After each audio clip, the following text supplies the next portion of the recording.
Welcome to Journey Through the Gate, your paranormal portal podcast, as we delve into the many questions and wonders brought on by the supernatural experience. What's on the other side of the gate? Let's find out together.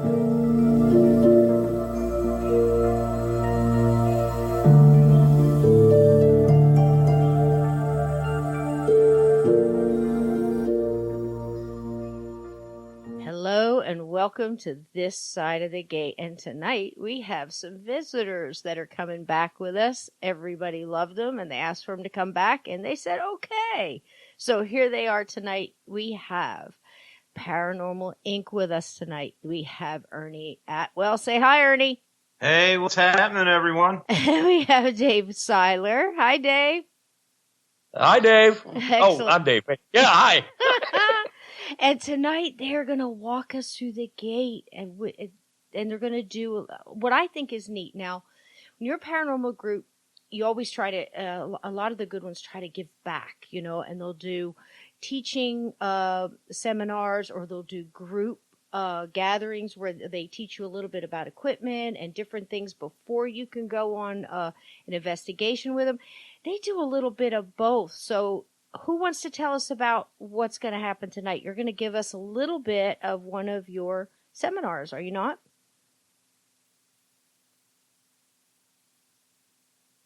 Are you there? Yes, can you hear me? Yes, I can hear you now. Go ahead. When Dave and I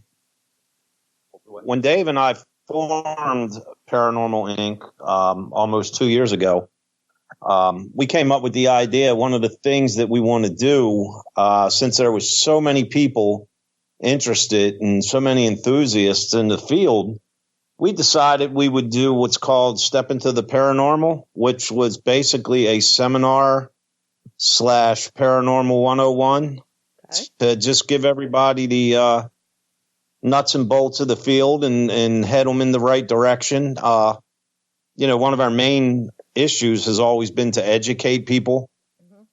And for those that want to start investigating or find locations that they're able to investigate, we just felt that it was kind of like our obligation to set them on the right path and make sure they do it the proper way and give them everything they need to get started on their own journey. Very cool. Very cool. I know a lot of things that people don't think about in the paranormal.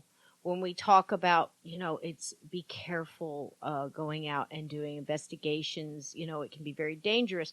The first thing you think about is, the paranormal or the supernatural side of it. But there's also, you got to think about, condemned buildings, falling through floors. You've got walking in on other people that might be, temporarily housing themselves there, or, multiple other things. We forget to put some of the earthly things in it too, where it's just plain dangerous or illegal because you're trespassing on someone's property or something along those lines. But there are, other supernatural and, and paranormal reasons where it makes it dangerous as well. Protecting yourself before you go. That's always been one of my big things. And look, you got no business going in and messing with things, especially we talked about provoking the last time you were on, and that's just never a really good idea. You don't know what you're poking at, Yeah, that's one of our, like you see on some of the TV shows with the, the provocation and daring spirits. And, and this, like I said, when we speak, this is just our opinions. It's not saying anyone else's opinion is wrong or there's a right or wrong way, but Dave and I, we just choose out of respect not to provoke. Mm-hmm. And, not just for the demonic, you might piss something off and it follows you home, mm-hmm. For instance. But, mm-hmm. One of my philosophies is that, you investigate some of these places where when the person was alive, they may not have been the best person, that they could be. Right.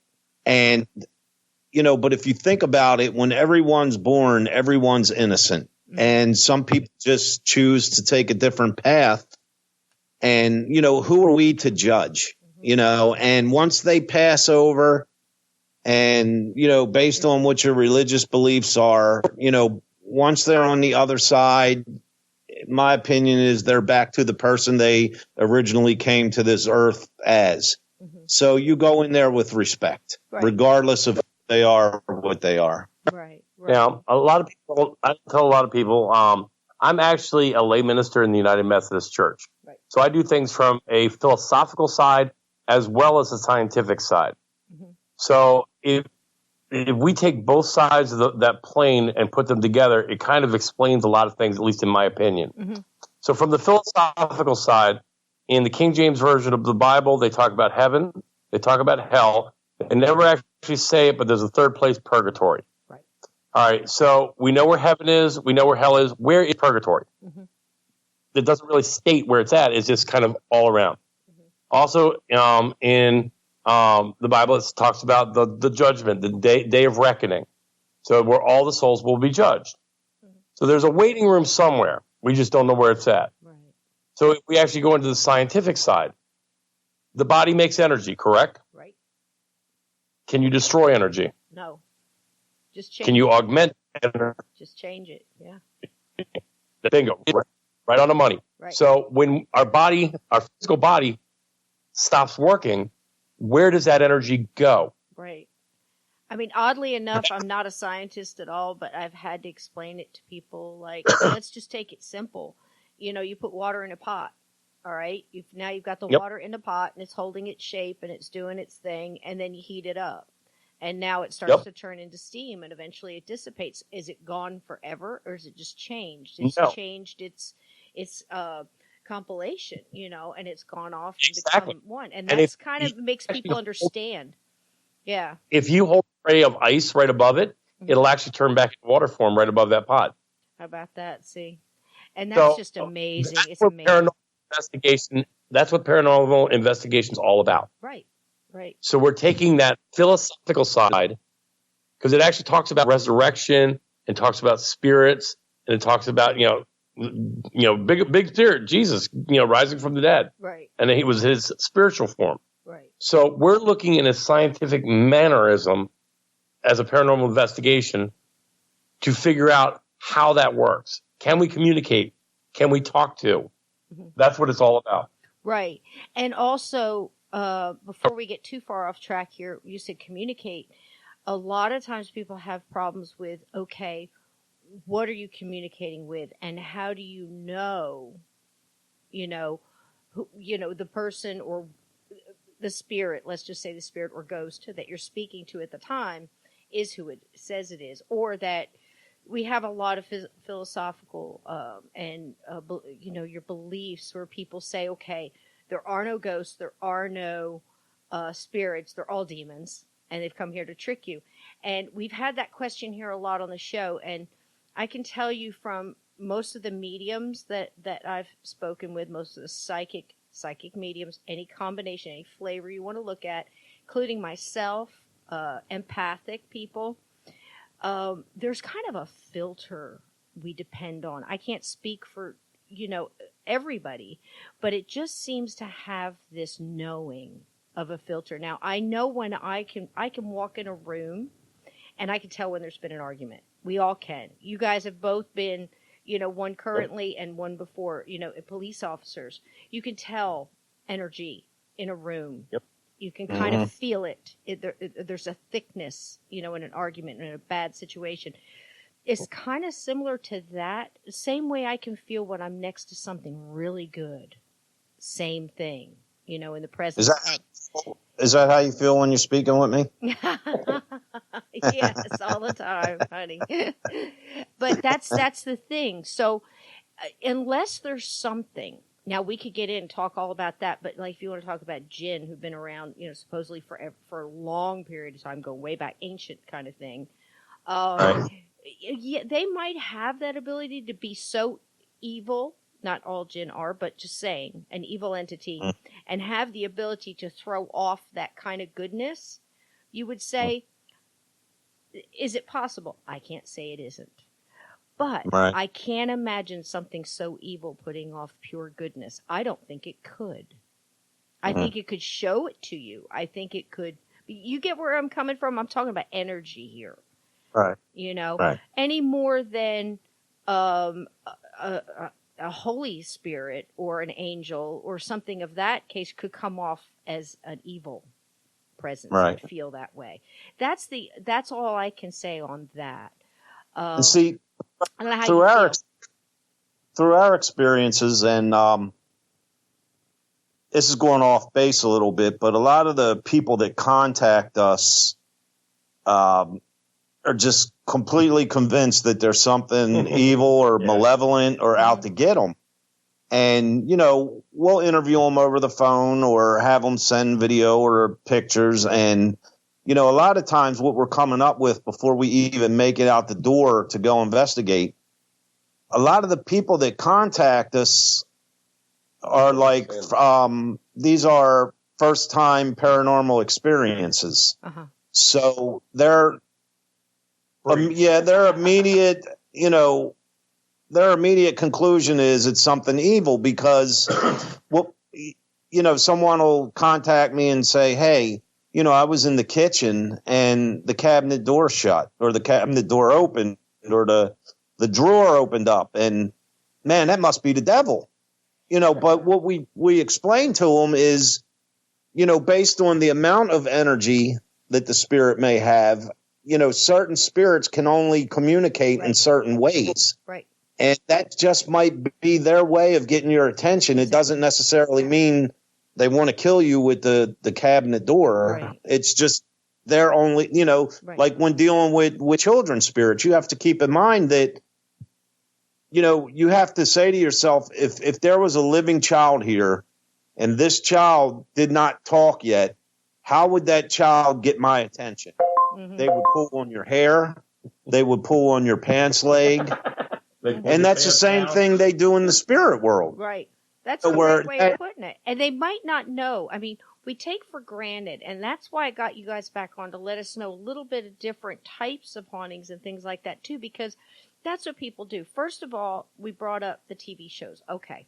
Well, a lot of the TV shows, again, you know, we've said it 1,000 times, they have to have views. They're edited, they're this, they're that, and they want to spark interest and get your adrenaline up, and that's all part of it.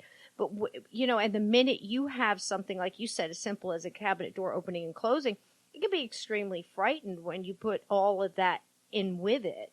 It's very hard to sit in, you know, in your kitchen, and go, look at that cabinet door. Wow. You know, it's hard to put it into perspective to where it might not be.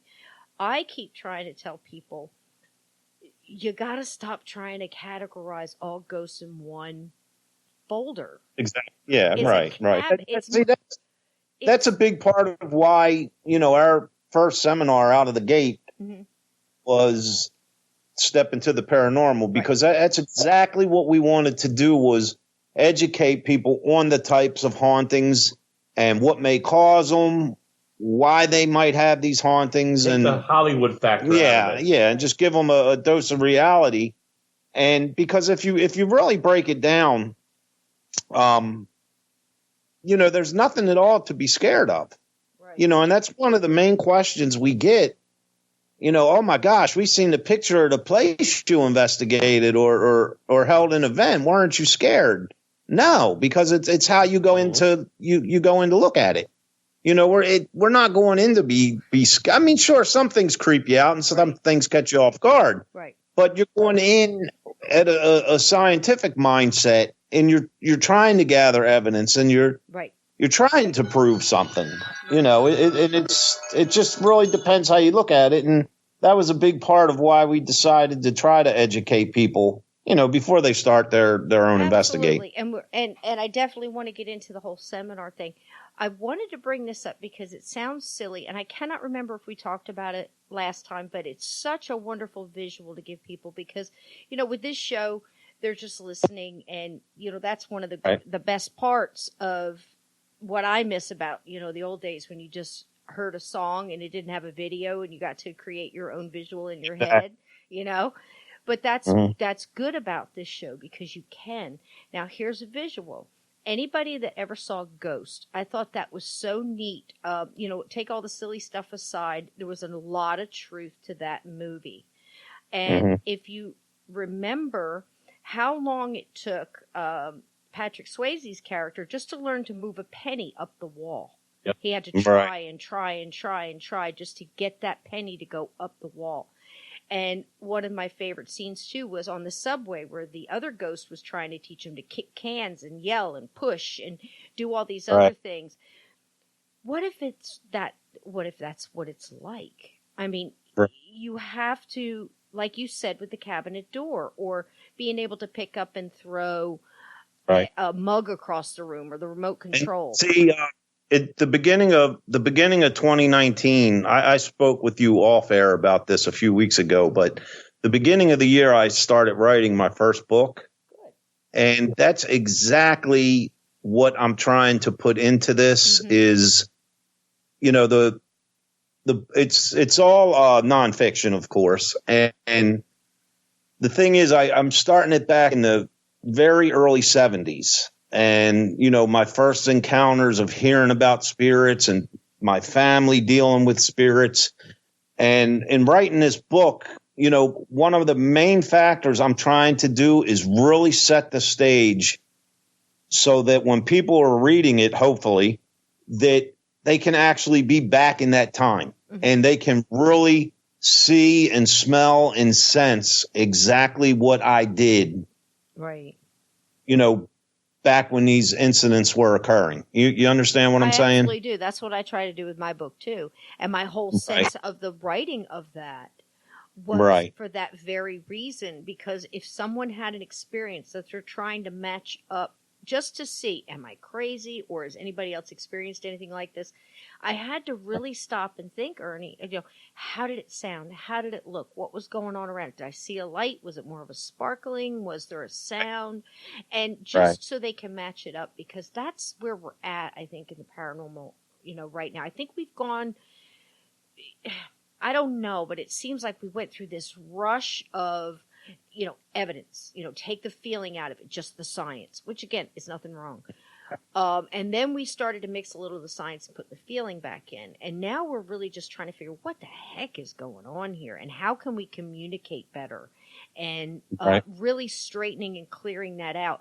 And I think that's one of the number one things first, to try to figure out, you got something in your room, and it whether it's, like right now, I'm just talking about human spirits, just walking through and not paying any attention to you. What is that? Do you have something standing next to your bed trying to get your attention? Is it only a half an apparition? Why? Right. Is it doing it to scare me? It's just a head.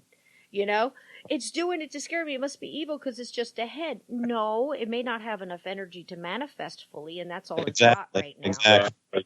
Exactly. So that's where I'm trying to get at, to try to help people understand a little bit more about types of hauntings, types of ghosts. Is it a ghost? Is it something else? Because I think we're jumping to too many conclusions, especially shadow people. Well, see, a lot of people stuff. we get tons of pictures and videos. Well, see, right from the start, I'm not a big fan of orbs, and Dave and I, we I don't want to say argue, but we debate this a lot. And see, I think that's what makes Dave and I a good team, is we're not scared to disagree and fight it out. You know what I mean? Right. And, there we get a lot of orbs, but most of them are dust or flecks or bugs or this or that. And see, what we try to tell people is, we get tons of pictures with, hey, we captured these orbs and, and, we never make fun of people. We never criticize people. You have to educate them. Right. And, a lot of people will send and it'll be a legitimate orb. Don't get me wrong. Right. But people have to understand, when dealing with things like orbs are natural, because that's how our electrical waves carry through the air. Right. And with all the electronics and the devices and, just because it's a legitimate orb doesn't mean it's a legitimate ghost. Right. That and that is signifying that energy is there. Mm-hmm. And yes, if there is a spirit present and needs that energy, that's where it's going to draw from. You know, I mean, it all goes hand in hand, but you know, just because you captured an orb, it looks like a moon, you know, and you know it's legit and we know it's legit. That does not mean that, you know, that's Grandpa Bill standing there. True, you know, true. it's just That's just one. I'm sorry, go ahead. I was going to say totally agree. But the thing is too, is sometimes it is, you know, right. A lot of times it isn't, but sometimes right. it is. And that's where we are again in the paranormal, because we've come almost out-teched ourselves, where we've got so many pictures now and so many, you know, videos. Or I try to stay away from, we use all the high-tech toys and cool stuff too, but I try to stay away from using the gadgets that are specifically made to find ghosts. You know, if you, I agree. And once again, it's just, you know, it's our opinion and what we like to use, but we like to use equipment that has a primary function. K2 meters are my favorite. Right. I mean, because K2 meter, a thermal imaging, FLIR camera, they have a primary purpose. They wasn't created to find ghosts. Understood. You know. Yeah. You know, that's why a lot of times, like, if you watch Ghost Adventures, you'll see Zach sometimes always goes back to the Instamatic Polaroid where the picture pops out. Yeah. You know, and stuff like that. That's hard to disprove right there. Yeah. It's hard to find parts for it. Right. Yeah. I mean, that's hard to disprove right there when you use something like that. Okay. Now I got 3 quick stories to tell you. See, that's what happens to us. We get together, and I want to bounce stuff off of you guys, and you bounce stuff off of me. I love it. You know, it's so much fun. Okay, orbs. Best 2 ever in my book. I saw a vid, and it was a Christmas morning, and the grandparents on both sides had passed. First baby, lots of pictures, lots of vid, and it was an old, I don't want to say 8mm, but it was back. You know, it was back. And the orbs, they're just taking pictures, you know, baby sitting in front of the tree, you know, banging on a present, whatever. Now, the orb comes in and kind of circles around the baby's head and then kind of hovers above it. 2 more come in and do the same thing. And then all 3, wow, right? All 3 of them, one was bigger than the other, but they were all fairly emanating light at the same way. Right. Okay. Right. One was bigger than the other. Then the 3 came around, kind of scooted, like it hung for a second. Then they scooted, circled around the dog that was sleeping on the bed next to the baby on the floor, then zoomed up and went through the family portrait on the wall and took off. Oh, wow. Wow, yeah. And see, that's the one thing about orbs. Yeah. A lot of people make the mistake of saying dust is orbs. Then no, orbs will have a flight pattern. Right. If you actually check our YouTube channel. I was just getting ready to bring this up. I was actually filming. Ernie was downstairs investigating. And he actually got... I got a hit on my spirit box that said behind you. Yeah. And just as he said that, an orb on the video, it clear as day, comes in top right, comes down towards Ernie across a whole bunch of like stuff in the middle of the room, goes towards him, and then kind of hovers a second, goes to the right, does like a J hook, goes to the right again, then comes down at about the 5 o'clock position and goes off screen. And it literally hangs right by him as he's getting the behind you. But because the spirit box said behind you, and I radioed up to Dave. I said, "Hey, Dave, keep an eye behind me. I just got something that said behind you." And no sooner I said that, you can see this orb just come in and dance around me. And if my memory serves me correctly, it exited the same way it came in. Bottom right. It came in top right, exited bottom right. Yeah. Okay. Now, see, that's almost, I mean, I hesitate to say like an intelligent orb. You know, it's not a bug zipping, and it's not dust floating. Well, you can tell because if you watch the video, you can see some light dust. but it's all traveling one way. And this orb had all the characteristics which makes it an orb. Yeah. And as the dust is still flowing, this thing had its own pattern and decided, hey, man, I'm going to exit stage right and do my own thing here. I have a picture I've got to send you that you will love. Yeah. It actually had a whole bunch of stuff in it, but you can actually see dust in the picture. You can, I'm going to take the phone. You can actually see a bug in the picture. And you can see this orb that's literally golden in color. Yeah. When you blow up the orb, you can see there's 1, 2, 3, 4 rings in the orb. Yes. Yeah, see? So you can see it was in 2017. Yep. At Haldeman Mansion. Right. So and that's one of the things. A lot of times they'll say you almost see a face in some. Some of you'll see the rings. Some of them would be the color. You know, it's like amazing. a giant coin that's floating. That's what it looks like. Mm-hmm. But you can see right through it, but it's bright. I mean, this thing is huge bright. Well, see, that's the thing. You know, you guys said in the beginning, you know, like you kind of have back and forth on the orbs, and I can understand that. I can absolutely understand that because there is a distinction between. I can remember watching a live of some, you know, paranormal friends going through something. I can't remember what it was. And it was it was like, it wasn't a castle. It was something next to it. I can't remember what, but they're saying, you know, beware, there's lots of drafts in here. Don't tell us, you know, that you're seeing orbs and calling in and tell, you know, and all this other stuff because there's just too much and it's old and we're kicking up a lot of dust and things like that. And I'm like, dude, you don't understand. You have to look at your film. You have 3, 4, 5, 6 orbs following behind you, going up and down. They're going against the draft, which they would normally. They're not following a draft from the window. They're following you. They're going in and out. They're crisscrossing and coming back down into the group. I mean, it's like they're following with you. You have to look at this on the film. It's a difference. It's an absolute difference. The other one I saw that absolutely blew me away was it was on film, and then I also saw the still of it, and it was in oh gosh, I can't remember it now. California, La Bianca, Sharon Tate.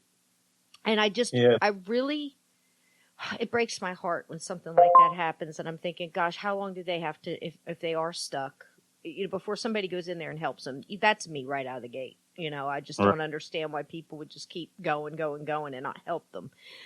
But they got a picture, and on the EVP at the same time, they hear a female voice say Sharon. And the orb is hovering where, like, almost came in where the front door, because you remember that house now, I think it's Oman. I think he owns it. His house is not exactly where the house was. It's a different house now. The picture was taken, and it's just like you said, it's like has a golden glow to it, and it's got the rings. The kicker is there's a smaller orb within the orb. She was pregnant. Do you see what I'm saying?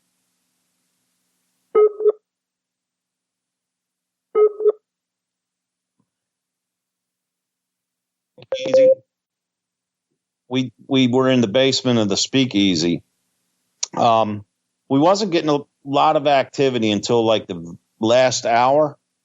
However, I caught a picture of a light anomaly, and I'm going to send it to you right now. You could see it with your naked eye. He took a picture. It's really cool. I'm going to send you the regular size, and then the second picture I send you is going to be where it's blown up a little bit. Yeah. And it looks like it's a light anomaly, but the tail of the light anomaly looks like a chain of orbs. Wow. I've never seen this before, and wow. I want to get your take on it. I sent it to Laura Shirey of the Haldeman Mansion, who now runs York Ghost Tours, and she even said all the years she's been doing this, she's never seen one quite like this. So I'm sending it to you now. All right, you sending it to me via Messenger? Yeah, I just sent you the original size, and now I'm going to send you the blown up size, and just give me your opinion on this light anomaly. I gotta say, if you want opinions on pictures, I'm going to give you mine. I love the new one of you, Ernie. Which one? It's you in this knit hat. It's a great picture. Oh, that's my advertisement for Dan for the Hinsdale house. He sent me the Hinsdale house. You like it? I love it. Oh, wow. Yeah, I see. I'm going to put these, with your permission, I'm going to put them in the link below the vid so the listeners can see. Is that cool? Absolutely. Okay. Oh, I see it. Yeah. I mean, isn't that the thing? Yes. When And it's not a trail. You know, it's not like it's moving so fast that you've got a trail like you would have like a bug. right, You know? and the thing, Yeah. if you look on the original size photo, there's Right. really no dust around. I was Yeah. actually standing still for quite a while. I was in there by myself. And when I took that, I immediately saw that in the viewfinder of my camera. And, you know, of course, I couldn't blow it up till I got home. Yeah. And when I did, I was amazed. Yeah. I mean, it does look like that. And you wonder, you know, I mean, energy is such a miraculous thing. You wonder, is that a group of people coming in together? Is it, you know, I mean, you could get even as philosophical as saying, what if this was a human being with like split personality? You know, would it come in on the two orbs? You know, I mean, there's so many questions, you know, because that's just it.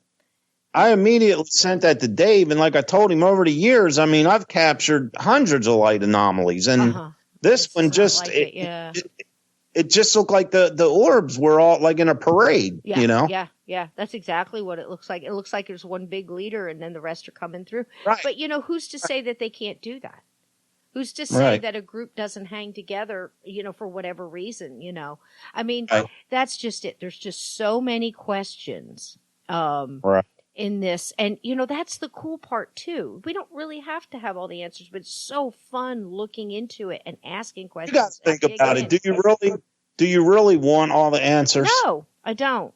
The only thing I wanted when I started this was to prove that you know why I started. I had the whole haunted house when I was a kid, and I felt so bad because I was torn away from the house, and I wasn't able to help the ghosts. So I think I've been trying to help them ever since. You know, that's my story.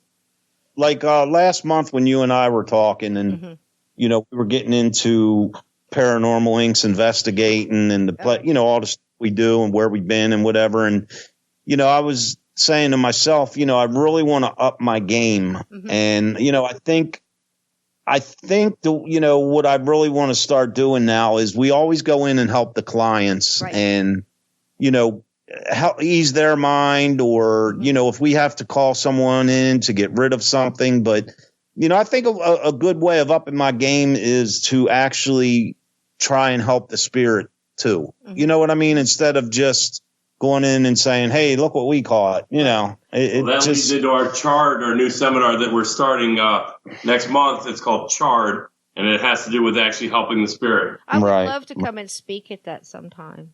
I would love to set up to where I can come and speak to your people on that, because that's been I've spent 50 years doing that. And but that's the whole thing. We all start out for a different reason and get different takes on things and different perspectives. And see, when I started digging, like, oh gosh, I mean, really seriously digging, I was like 11, 12, 13. I mean, seriously. I was a very book person.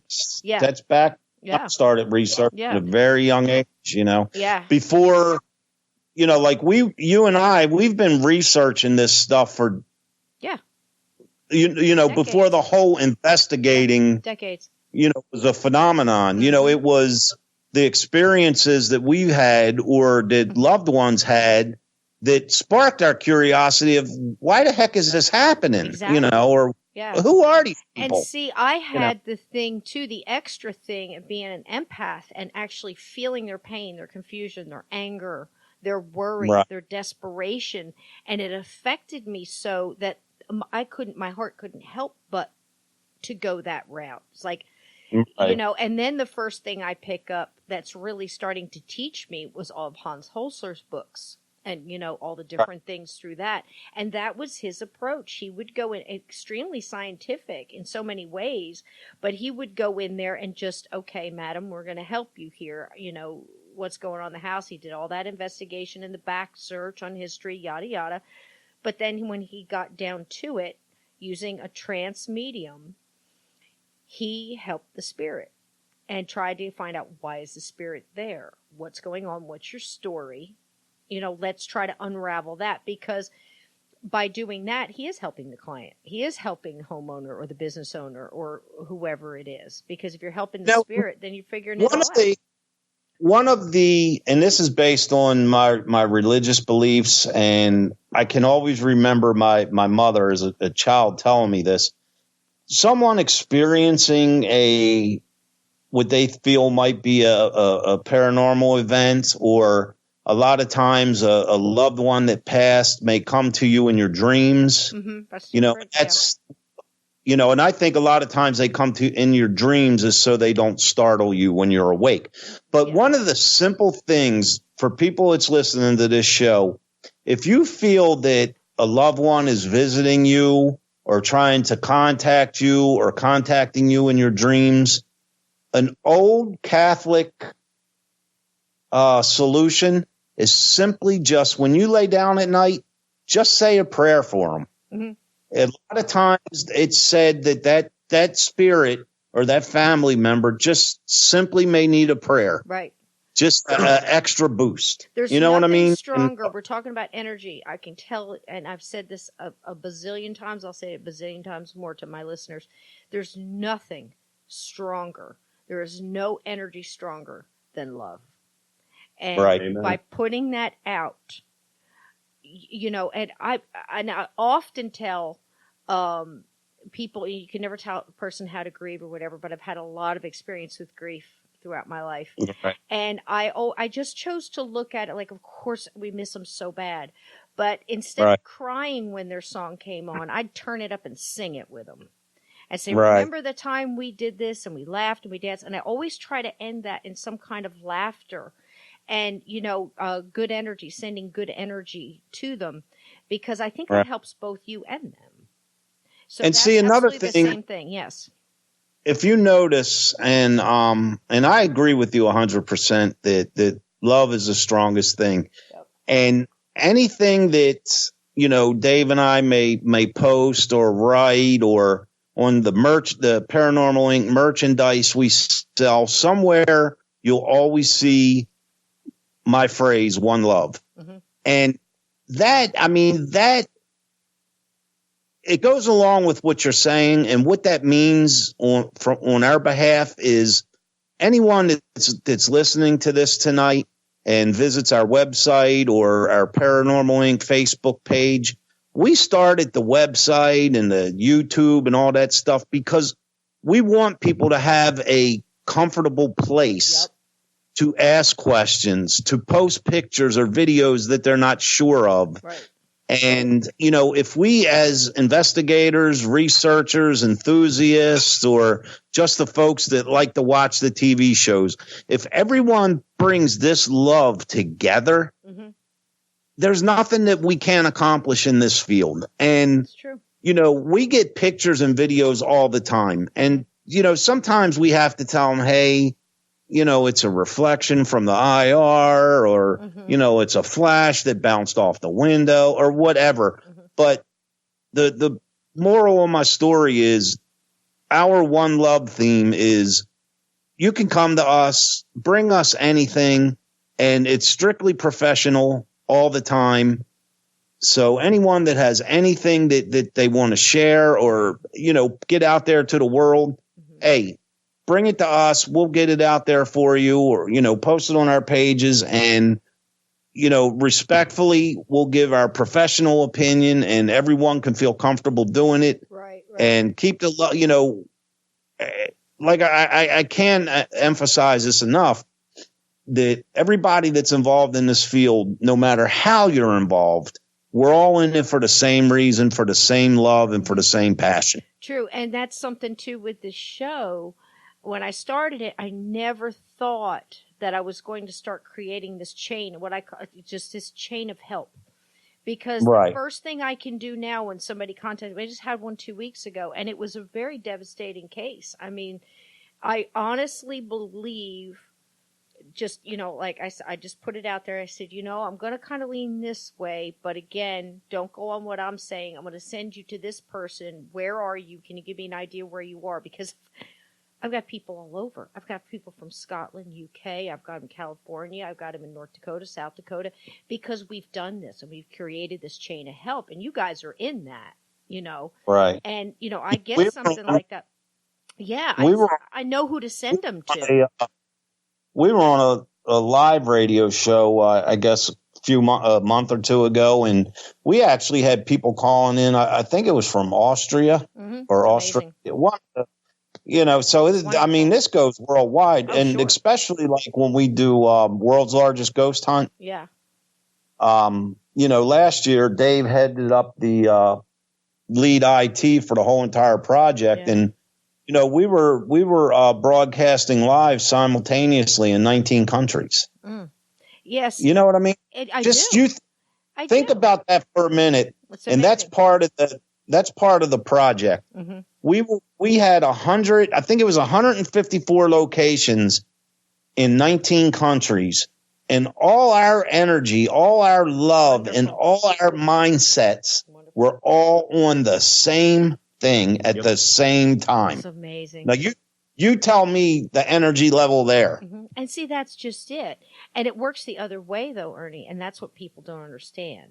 I mean, I tell people all the time, I mean, can you imagine the energy? And, let's just pick a church. Let's just say a church, and it's one of my favorites is like a Southern Baptist where everybody's just getting up and singing and they're having a good time. Man, I've never been to one like it. It's just a wonderful, overwhelmingly warm, loving feeling. And you could just imagine the love energy coming off of that place. Now pack a theater full of people watching a movie like Saw. Right. You see what I'm saying? Or another type of thing like that where everybody's just, for whatever reason, just experiencing that same negative kind of energy. And I mean, it's the same thing. Energy works that way. And I tell people all the time too. I mean, you guys know as well as I do that if you're going into a place, I have paranormal investigator friends and, all kinds that'll say if I'm in a down spirit, if I'm like real depressed, if I'm, going through a bad patch or something, I won't go in because anything in there is going to be drawn to that. And I'm at a weak state and they're smart enough to know that. And it's just the other way around too. And I tell you this, I have for instance, to go along with what you're saying. One of the locations that we do seminar/investigations, we had a group one night. Now, these are paying people that come in and want to, have us lead an investigation.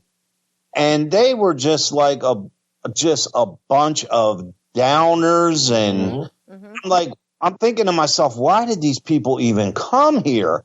And it was that's just the way the night went. And nothing. And then the next time we were there, we did another seminar and the group we had, actually, it was there was a radio contest, and the winners got to investigate with us.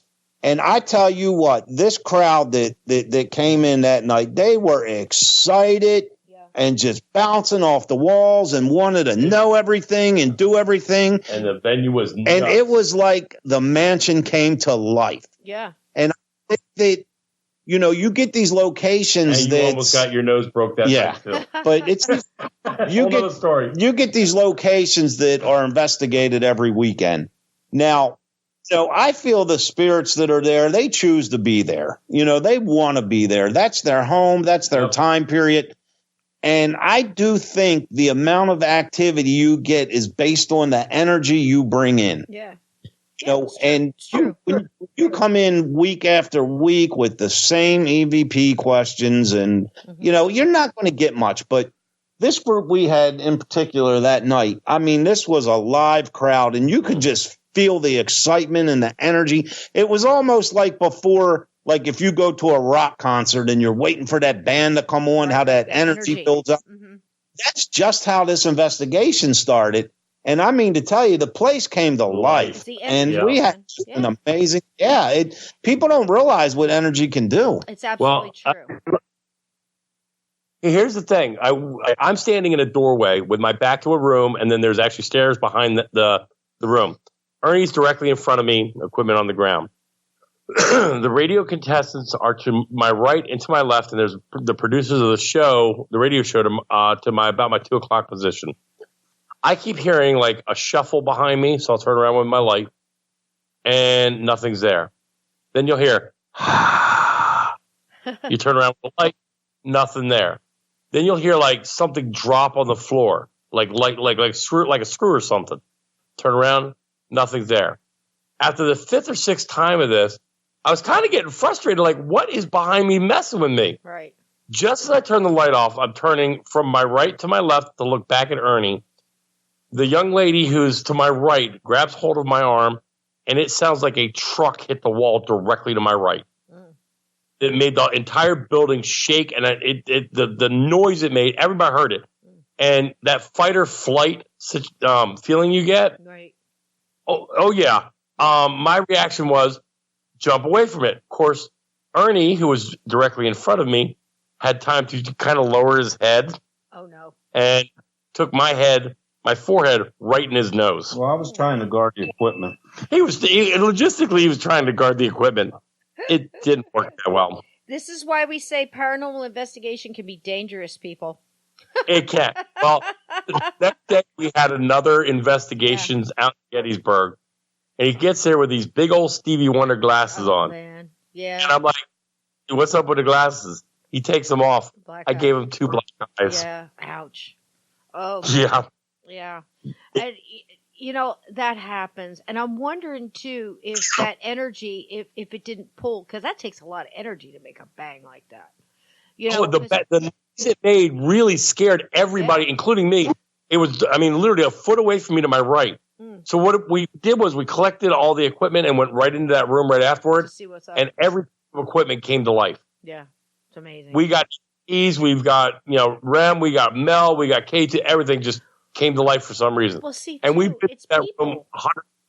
Yeah, it's the people, Dave, because how many different paranormal investigation groups do we know? We name them off. It's amazing how many, because when you start getting this community and you do things like Gettysburg Bash and things like that, you do cons and stuff, you start meeting all these different people, and you find the people that are just real like, yeah, it's another, we're doing this. And then you've got those upbeat groups, they're just like, we're here to, this is amazing. And we've got, the miracle of it. Yeah, we helped the spirit cross the other night. It was great. And, can't wait to tell you how great this was. And we helped the family. And, and those people just seem to get more. And I remember in Gettysburg, when we were going down in that cellar, there was a group coming up.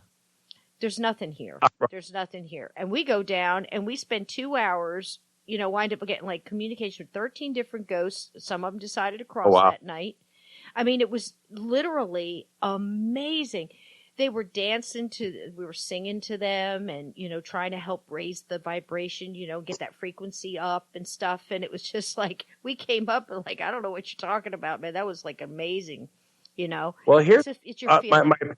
Crossing over. I have my own, and this is my own opinion. I think once you've crossed over, that you can actually cross back. Absolutely. I know for a fact my grandmother and grandfather are hanging out with me. Amy Allen at the New Jersey Parafest. Yes. Before I introduced myself, said, "Hi, David," and I'm like, "Hi, Amy. How did you know my name?" And she looks to my right, and she goes, "He told me." Now, only thing to my right was bleachers. Mm-hmm. I'm like, who he? And she did her thing. Her eyes rolled back, and she started doing her thing. Mm-hmm. And she described my grandfather to a T. Yep. Absolutely. And then she said, and there's a lady next to him, and he says, "Ruby, that's enough." Which is, my grandmother's name was Ruby Uvinia Ellis Seiler. And my mouth, as I'm rolling it back in, then she starts to describe. Now, my father bailed out on my family when I was 2 years old. She described my father to a T. Wow. Including the shortened leg with the polio brace on it. Wow. So. Yeah. Absolutely. They've all passed. Yep. So when she can describe visitations, I call them personally. I call ghosts who never crossed over ghosts. The ghosts further stuck or confused or for whatever reason have entrapped themselves or just, going from place to place, whatever. I call them ghosts. I call spirits those who have crossed over and come back and visitate and do a visitation, whether it's, one time or come back. There are those that cross over and decide to come back just to check on a property or check on a place and stuff like that. And they go back and forth. Yeah. Cisco, a few years ago, you know Brian Cano from Haunted Collector, Yes, I do. John Zaffis' show. Mm-hmm. I was in an investigation with him at the Haldeman Mansion. I think it was like 2014, 2015. Mm-hmm. And it was kind of hot out. So before everything kicked off, I went outside where they were selling the tickets outside. So I went out just to sit at the ticket table for a few minutes. And this lady, I never saw her before. I think she may have heard of me or seen the web page or whatever. But as she's, buying her ticket or whatever, she looks at me and she says, your grandfather's standing behind you. And I looked at her like she, had two heads. And she started describing him, and she was spot on. But the funny thing was, the weekend that I was up there, you see, my grandfather passed away on September 25th. And he was buried on he passed away on September 21st and was buried on September 25th. Now, this event that night with Brian, we were there. It was September 22nd. So it was the weekend of, him passing, the funeral, the whole 9 yards. And it really, like, I was like, I had like the wow factor, because this lady never. A lot. They really do. I don't know what it is about spirits. I don't know if the energy gets, I don't know. But anniversaries always seem to have, and it always seems to have extra energy on residual, not so much residual. I don't want to call it residual, but like the reoccurring hauntings will sometimes happen on the anniversary of. I not think intelligent even. So it's so like hard to explain.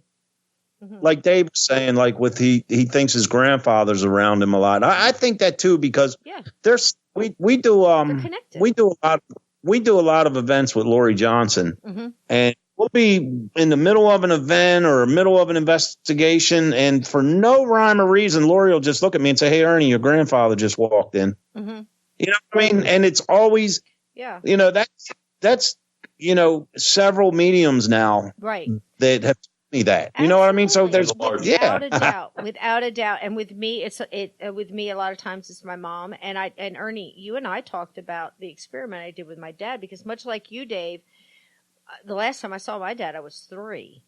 And he was a wanderer, and he didn't hang a lot with families and stuff. So when he passed, I was like 18. Did I lose you guys? You guys? No, we're. Oh, okay. I just didn't hear anything. I'm so sorry. But anyway, so I told Ernie about this experiment I was doing. And you know how we were talking about energy and sending your loved ones who have crossed over energy when you're thinking about them and stuff like that, because it really does, I think, give them energy. And I think they're around. It sounds so funny to say, but I think as soon as you think about them, I think that they're there. I think you connect into that energy. As soon as you connect into theirs, they're right there with you, or they can be there like when you need them in times of need. Like, my son was in that bad accident. I knew everybody was there. Knew it, without a doubt. Without a doubt in my mind. But I started doing this experiment because I knew nobody else in my family or anybody that knew him was going to, pray for him or send good thoughts and happy energy and that kind of thing to him. So I started doing it because being the fact that I have a lot of medium friends, like you work with Lori Johnson a lot and many others that pop in and, and tell you things. I have that. And I would be, just standing in a group talking to him, and one of the ladies would take me to the side or whatever and tell me, these are the people that are standing with you. Do you know them? I knew, okay, this one's your spirit guide. And it's amazing how many different people can tell you the same thing. So, there's something up, And it would always be my dad there's a man in uniform. He's standing way in the back, and describe him. Okay. He's got his head down and he can't speak. He won't, or he's ashamed or something along those lines. And I'm like, okay. So I'd start doing this experiment and saying happy energy and all this other stuff. Well, a couple months later, a medium friend of mine was around, and she didn't know anything about my dad. Well, he's standing close. He's standing with the group. I'm like, he is. He's standing with the group. Yes. And I said, tell me how. What's his posture like? Well, he's got his head up, but he's got his hand over his mouth, like, he doesn't. He looks good, but he's showing me he doesn't want to talk. So I tried it some more. About 6 months down the line, bam! Now he's talking. So did that have anything to do with me connecting with him and sending him good energy? I don't know. And you know what people have to look out for? And we touch on this in one of our seminars.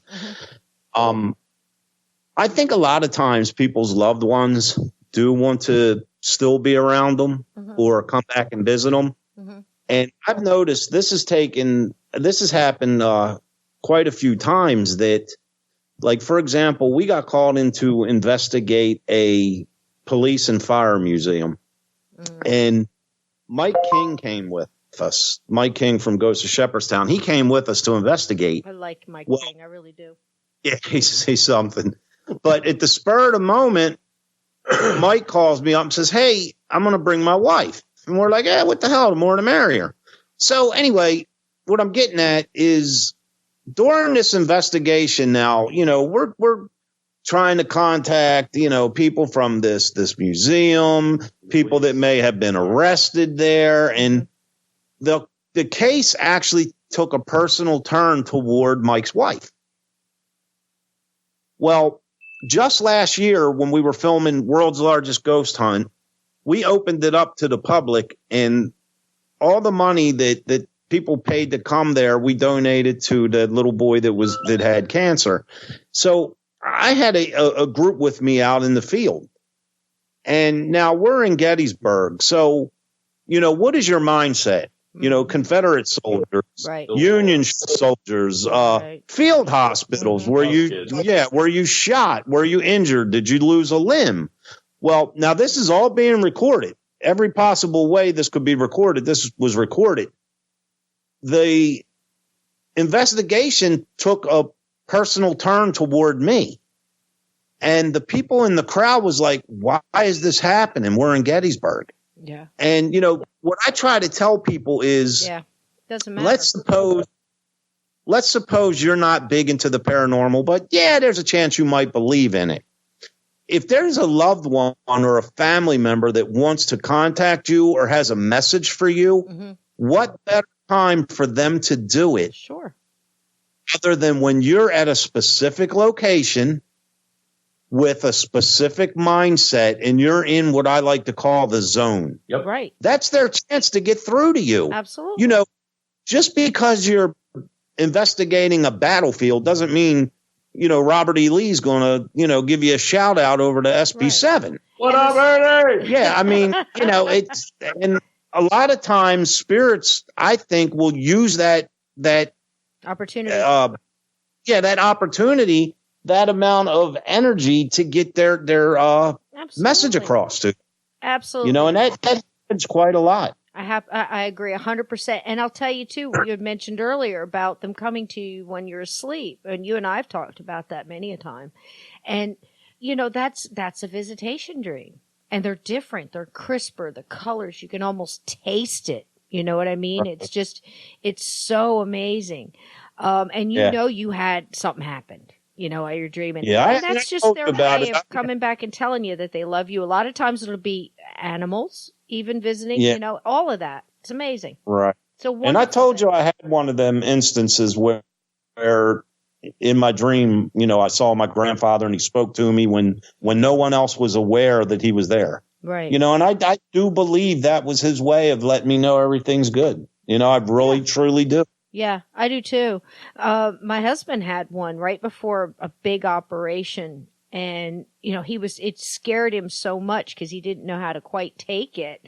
And I said, well, describe it to me. Just describe me everything as well. He was in this brown suit that, he loved a brown suit, and he said, but he wasn't buried in it.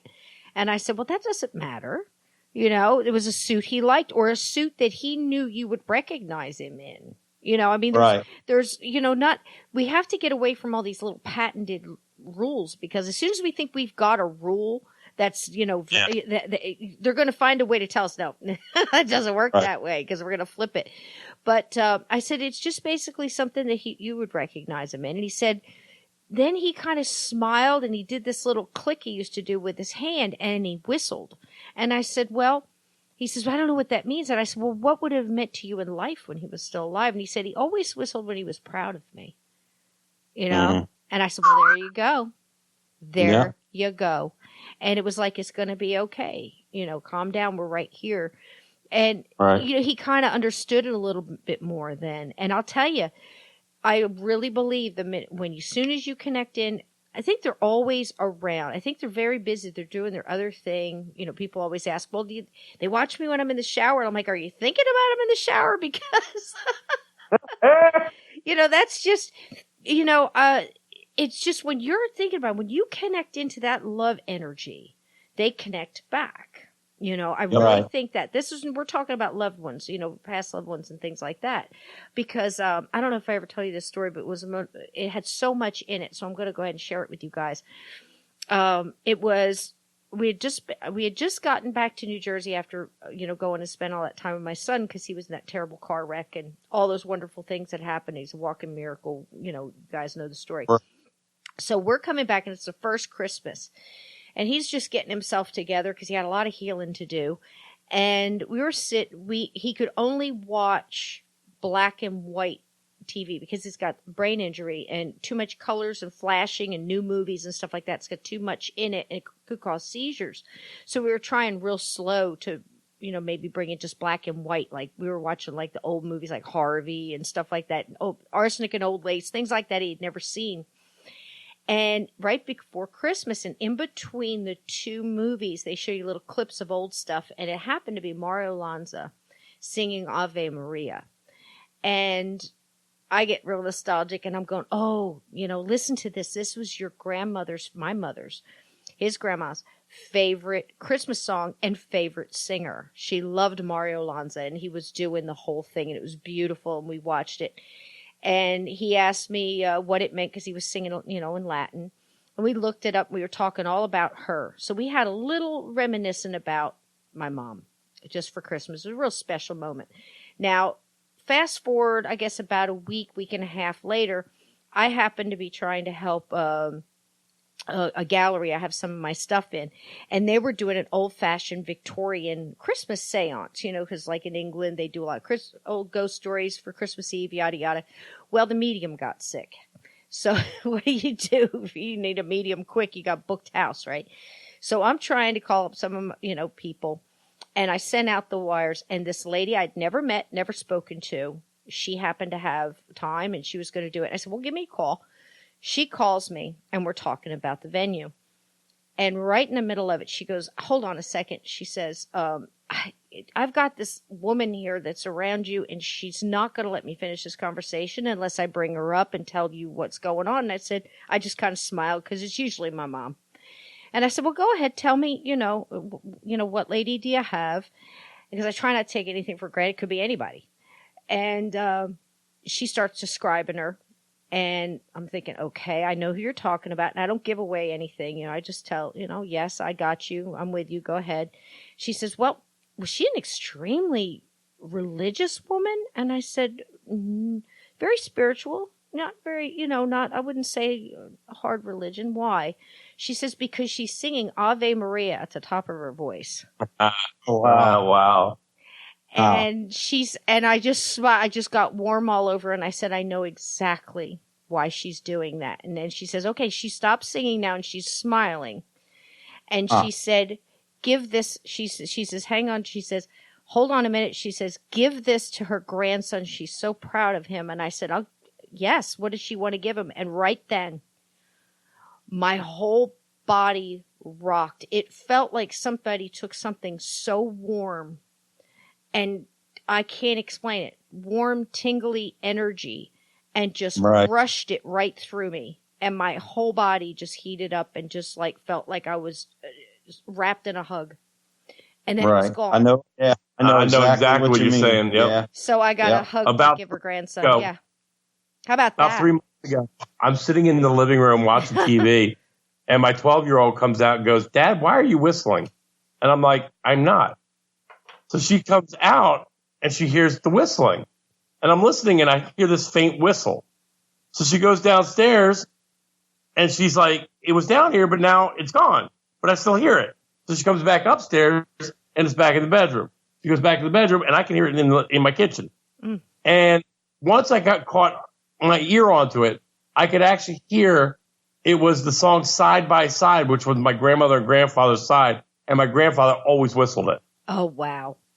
And my daughter, who was 12, started chasing it around the house. Every time she'd get to it, it would move. Oh, wow. Oh, that's wonderful. Dad, how are you doing that? I'm like, I'm not doing that. Isn't that wonderful? They find these ways of telling us. And see, that's awesome because we have a little bit of this comfort zone since we've been studying it for so long or looking into it or interested in it for so long that we're able to embrace that miracle kind of thing when it happens.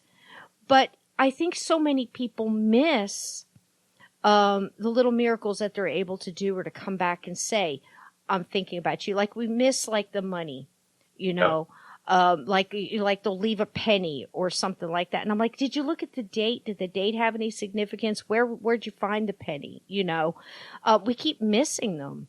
Cardinals. I had a friend who, I was just talking to my sister about my dad, Cisco, what do you think about this? And I said, okay, tell me. And she, long story short, she finds this, she's talking to her sister on the phone. "I miss Dad.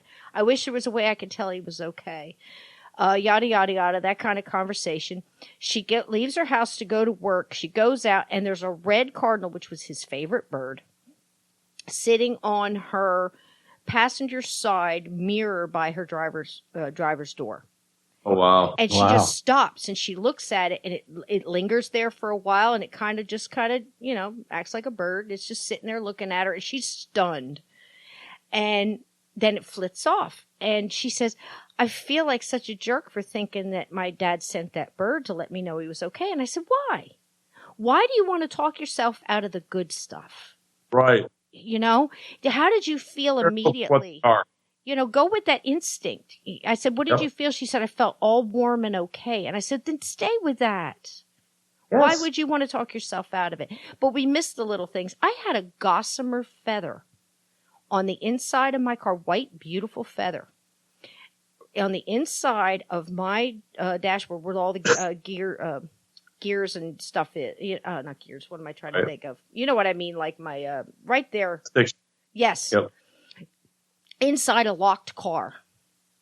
And I had just gone to help this woman and told her, she says, "I think the angels are all around me. I feel the angel," she was very sick. She said, and I said, "Does that give you comfort?" She said, "Yes." She goes, "But my family thinks I'm crazy. They keep coming. I keep seeing my aunt. I keep seeing my mother. I keep seeing all these people coming to me." And it wasn't long after that she had passed. I think they were just trying to, kind of ease her to it. But I said, "Does that make you feel better? Then just nobody can take that from you." They did that to my grandfather. I was a 6-year-old little girl, and my mom had 4 sisters. And I can remember him being in the nursing home. And this is, oh gosh, the memory is so bad. Everything looks so gray and beige. They was just in this old nursing home and he had cancer. And we went in to visit him. And in the hallway, they were all crying and saying stuff like, it's affected his brain. He keeps seeing these people in the room and they're not there. And I'm going, but they are. And nobody would listen to them. They are. That's exactly what they do. When you're getting ready to pass over, a lot of times, it's said that loved ones will come down to get you and help, guide you in the right direction. But I was a kid. And I guess nobody listened to me. Nobody listened to me. And see, that's the thing too.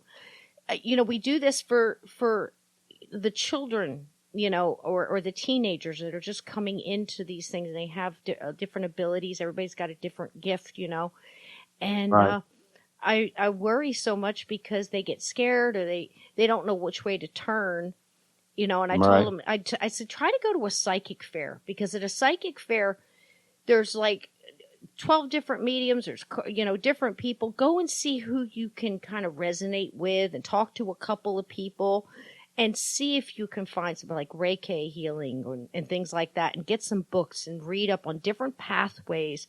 Don't just quickly turn into like the Ouija board or something. Yeah, do it the right way. Try to find Is what's right Sue for Whittle you. one of your friends? Say it again, please. Is Sue Whittle one of your friends? Sue Whittle. I don't think I've ever heard the name. No. Okay. Find her on my Facebook as a friend. She hosts a teen SOS paranormal camp during the summertime. Oh, wonderful. Who is it? I'm saying Sue Whittle. Jody? Oh, but Sue's part of it. Sorry, I'm getting Jody Nettles. Okay. So I've got so many people in my head. I'm sorry. Is she? Can you get her on your? Is she on the Paranormal Inc. Group page? Yes. Okay. Yes, good. very much so. So repeat that name, please. So but listeners can look. Get Jody Nettles. Okay, that's great. So get her on your friends list. Okay. She hosts a teen SOS paranormal camp. Fantastic. And she does a lot of good things getting these kids. It's wonderful. My daughter is actually going to be attending it this summer. Wonderful. But she's been hosting a lot of events at different venues during, the downtime. Mm-hmm. And we actually went up to a where did we go, Ernie? I forgot the name of the place. We went to a place in York, one of the mansions, like Selma Mansion. Right. That's it. And really had a good time there. Mm-hmm. But she hops these kids all around. Really does a nice job with it. That's wonderful. So, there's people out there that will host these groups. So look for them. Yeah. So that's wonderful because, like I said, about a week and a half ago, I had a mom that was so scared, and she said, we've gone here, we've taken the child to, all the normal things that you would go through. No, he doesn't have this, he doesn't have that. He's been to the doctor, they can't find anything, and this and that. And I said, well, okay, what's going on? And she told me a little bit about it. She starts telling me the things he says and the dreams he has. He wakes up seeing, and he was also seeing things in his room as well. And she didn't see them. Her other son did. So we were trying to just, filter it all through so I could figure, okay, who do I call to contact her? I'm trying to filter it all out, find the right venue for her to go to. And she's telling me things like her son, since he could talk or draw pictures with crayons, basically what it boils down to is this child, I believe, is having memories from reincarnation. Because he's naming things off that he would never know that did exist. He's not watching shows that would give him these memories. He's, from a very young age, I'm talking like 2, 3, So I said, okay, well, I have somebody that can sort this. Don't tell me anymore. This is the phone number you need to call. The only thing I'm going to do is call this person and tell her to look out for your call. And you speak to her. And because she's very good at we know those people. And that seems to be what it's turned out to be. Nice. And so he's got that. It's absolutely amazing. But she said something to me, and I know this sounds horrible, but she said, "I'm so scared of him. I don't understand." So in a week and a half, we took a mom that didn't know how to talk to her kid, and got them all calmed down to the point where now he's got his tools. He doesn't get woke up in the middle of the night anymore because he has abilities. They were being drawn to his light. Yep.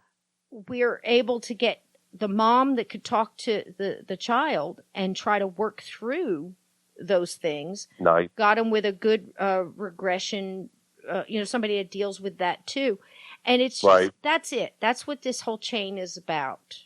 Yep. Because can you imagine if she didn't reach out, and I didn't do anything. I just made the connection between, and then she connected to the next one that had to. Because I don't know how many people networking. It's about how talking to the other people about what you're finding, and that's one of the things we actually teach in our seminar. It's wonderful. Is don't hold it. Don't Ernie came up with a slogan, "One Love." You heard about it earlier. We do that because we want to be able to share it with others. Beautiful. So anybody who's listening to this, if you have something, share it. Mm-hmm. It only makes us all stronger. Yep. And it could be nothing.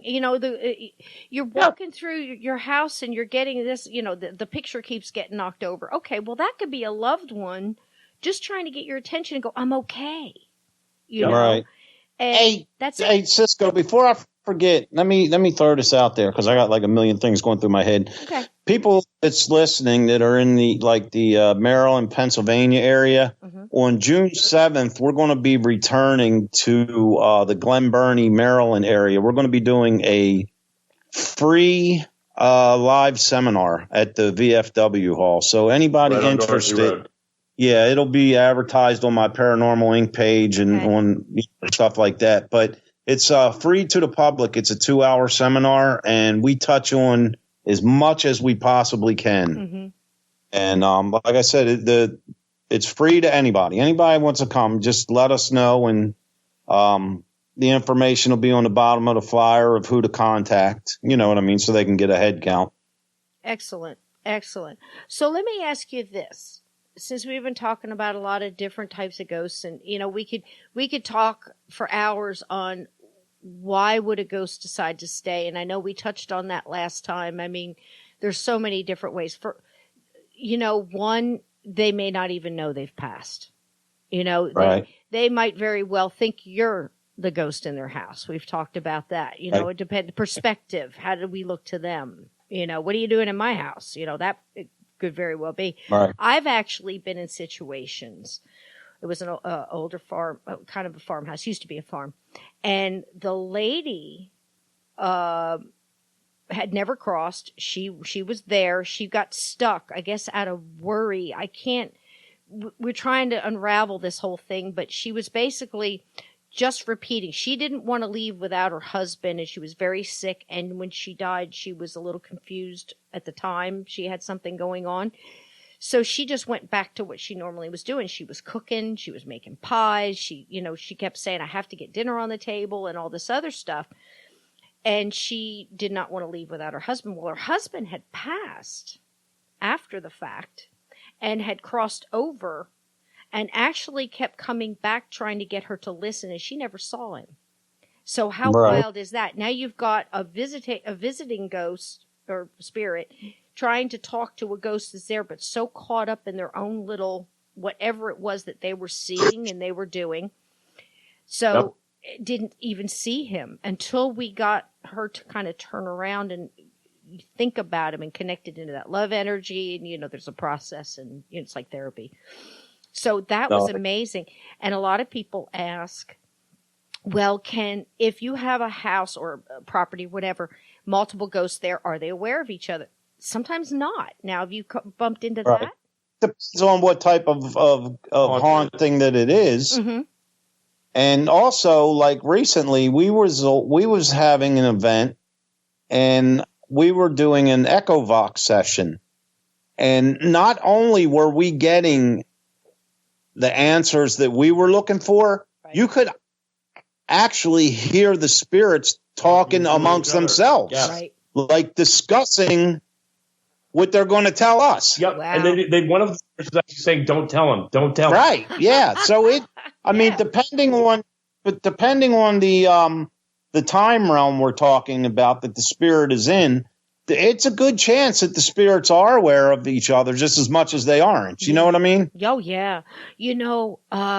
That's something we'll have to mark this down in our notebook because we're going to get together for the Gettysburg Bash coming up. I know we're all going to be there. Yeah. And what I want to do, I know you've probably met Mark Nesbitt. Yes, I know. Yeah, I know Mark very well. Okay. We've all got to get together and talk about what he's into right now is the paranormal crime scene investigating. He's kind of gone that route now. The interesting conversations, like you just said, where they'll get the, like basically say the victim or the victims will be in there and they're discussing what happened amongst them. It's amazing, the stuff. Oh gosh, it's just amazing. And trying to, kind of talk about reverse engineering, and you're trying to bring all that in, trying to figure out what happened and what's going on. And one of the scariest things I ever heard anybody tell me was the victims were there in the home. And while they were trying to tell them everything that happened, they said, "We have to. He's coming. We can't say anymore." And I guess the killer came in. So I mean, gosh, we actually go up on our YouTube channel. We actually were at a place. We were the first and last to ever investigate this. It was a woman's Center for Feebly Minded Women in Pennsylvania, and down in the operation area. We were with Dana Holmes and Anthony, and we got an EVP of. We were asked what happened, and you heard a female voice say, "I was raped." And well, what did you do to him? I killed him. Later on, we were walking around on the other side of the operating room. We got a man's voice. We were like, "What happened to you?" "She killed me." "Why did she kill you?" "I raped her." We actually have those up on our YouTube channel. My gosh. And they were both there, and isn't that something? And maybe not even aware of each other. And then again, I've seen plenty that were all there, and they were all aware, of each other. And then I was in one where we were talking to a couple of different, obviously separate human ghosts, and they said, "But don't go in the basement. We don't go in the basement." Yeah. And, and I'm like, okay, it's like, okay, we'll go in the basement. But, and then at the very end, it was very much like the other story I said, was a young girl who said, "He's coming. We have to go." And I'm like, who's this, who's this person, And I mean, that's just it. There are things out there. We all know, gosh, one of our people I just love to pieces, Bill Bean. Bill Bean can sit here and tell you all day long, there's absolutely evil out there. It's we're right now where Dave and I's at right now. We're only 5 minutes from Bill Bean's house. Well, get in the car and go give that big bear a hug for me. Yeah, the book he wrote the house about. Yes, I actually grew up 5 minutes from it. Isn't that something? Now, did you have anything in your? Because I've heard, since Bill's told me that there's still a lot of things. I think that whole area is affected. I really do. Did you have any problems in that neighborhood? I've always been interested in the paranormal because I was born the day before Halloween. Okay. So I've always loved creepy. I've always loved scary. I've been through the haunted hospital. I've been through the haunted college, and we've really caught some really interesting things around here. Yeah. And that's how I really, I wasn't doing it as a team. Right. I was that kid who was going through the haunted whatever it was and trying to find evidence. What's going on? Well, see, I just, the Native American in me always says, look, there's just land that people should not be living on. I mean, there's just absolutely bad spots. And I'm a firm believer in that. I've learned it from elders and things like that. We don't go there. And then I laugh because, where we live and around in, there he is. I love him so much. But, and boy, he's hardworking too. He's, there's just something going on now, guys. I mean, it's getting bad. Y'all feel it. But we just beat it with love because love is the best. It's the best energy. But he'll tell you, we've all seen it. We all know we've been, like you said earlier, there are human beings who died that weren't great, when they were alive. And they're going to carry that energy with them. If they have not crossed yet, they're going to have all that anxiety and anger and, aggression on top of being confused and everything else. I mean, when I was a bartender, I can tell you some of the bars that I've been in, they were haunted as heck. And these guys just wanted to fight. They wanted to, they caused all kinds of mayhem. And it's just the way they were in life as well. And then you've got the little old ladies who just don't know and they don't want to leave their house and they're scared to cross or they miss that timing. And I can't explain that.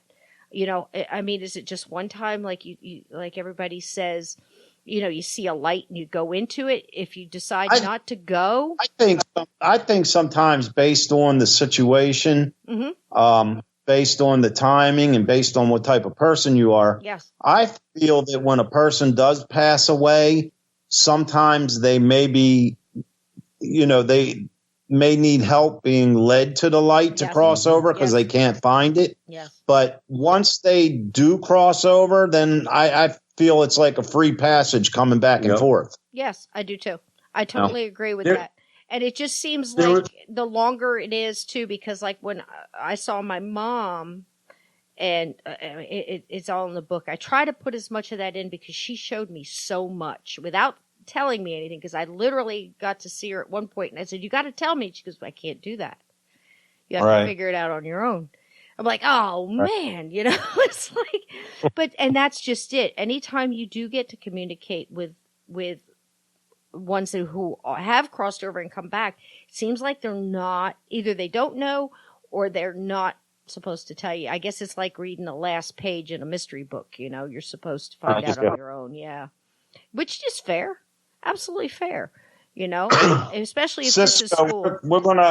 We're gonna have to get ready to wrap in a minute or two. Sure. Tell us where we can find you again, and the seminars you got coming up. You'd announced the one there. That's the next one coming. Yeah, we got June. Our next scheduled event is at the Haldeman Mansion on May 11th. We're going to do a seminar and investigation. Fantastic. 7 p.m. till midnight. Yeah, it's like 7 to midnight. Well, we have the place the whole night, so it's whenever we tire out. Yeah, whenever we. And I sent you the information for our free seminar. However, anybody listening can find us at www.paranormalinc.net, or you go to Facebook and you can simply go on Facebook and find Paranormal Inc. It's a closed page where everybody shares everything paranormal. Right. If you do go on our website, it's a direct link right to Facebook. And also to our YouTube channel. Yeah, and also to our YouTube channel. Not like there's a network guy here or something. But before we go, do you have any questions for us or anything until the next time we speak? Oh, no, but we're going to have you back because, every time we do this, we just scratch the surface. I mean, it's such a vast subject. Exactly.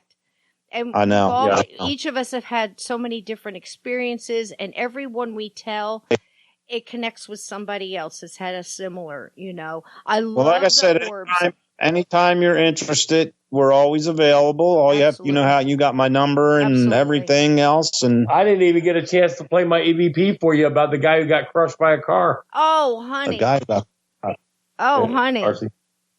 Oh. Yeah, I didn't get a chance. We were at an auto dealership and we actually got an EVP of a guy who actually worked there. Turned out he got crushed by a car. Oh, poor guy.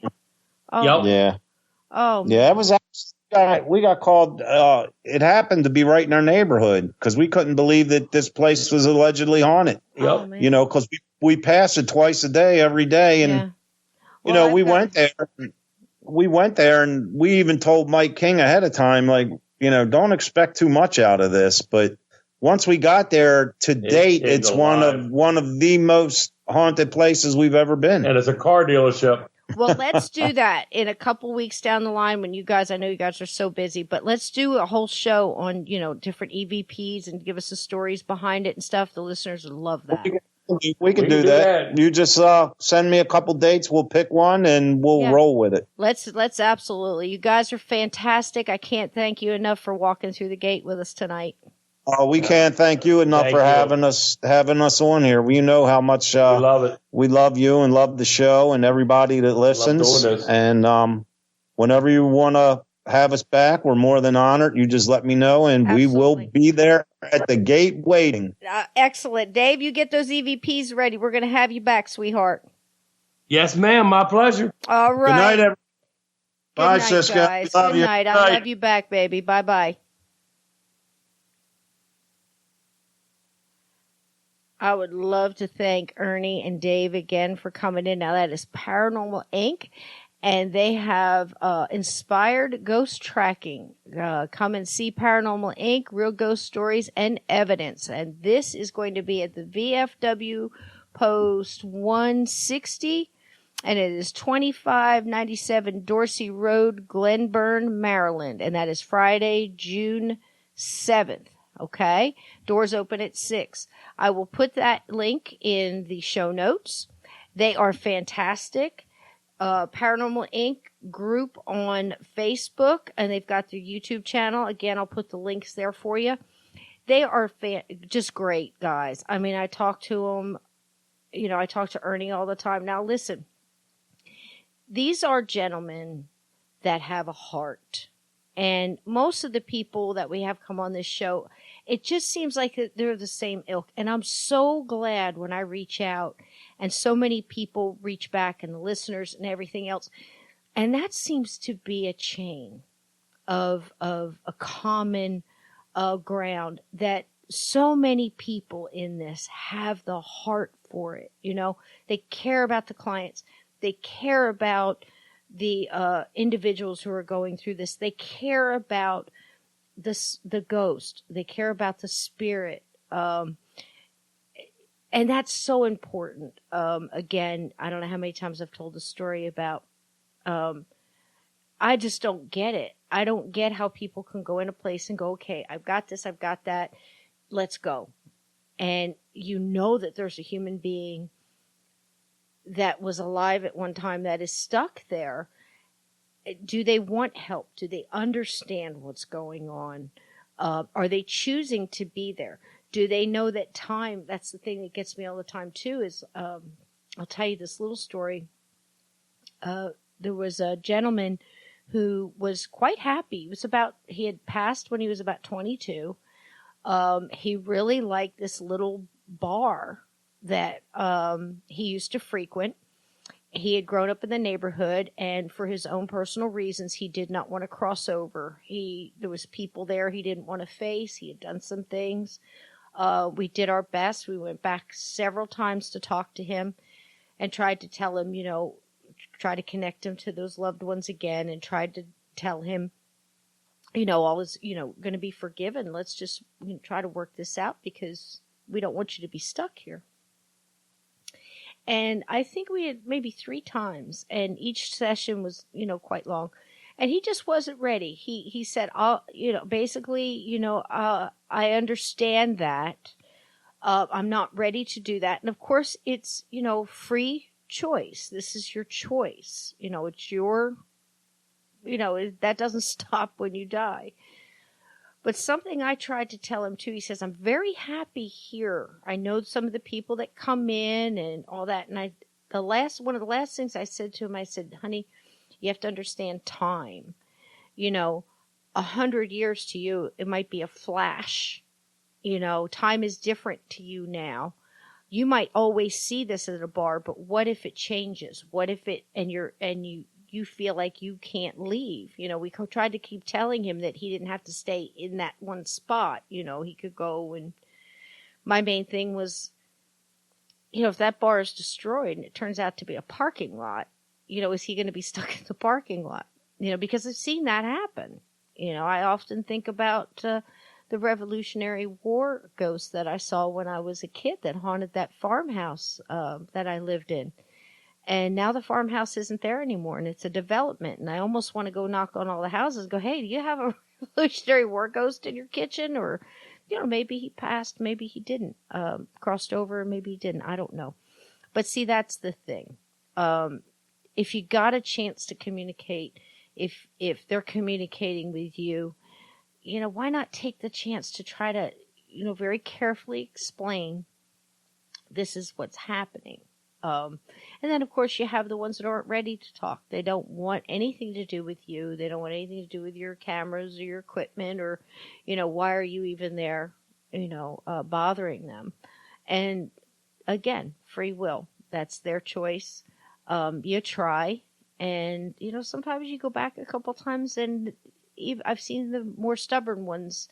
And that's what happened when we went in that cellar in Gettysburg.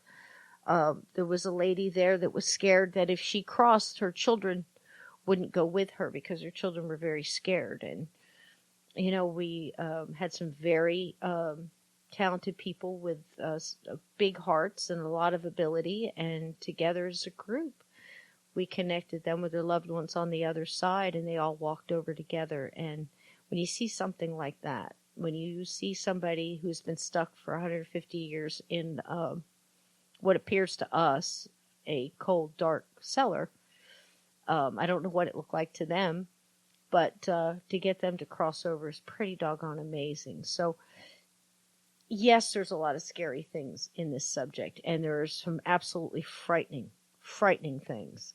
And we all know that they're out there.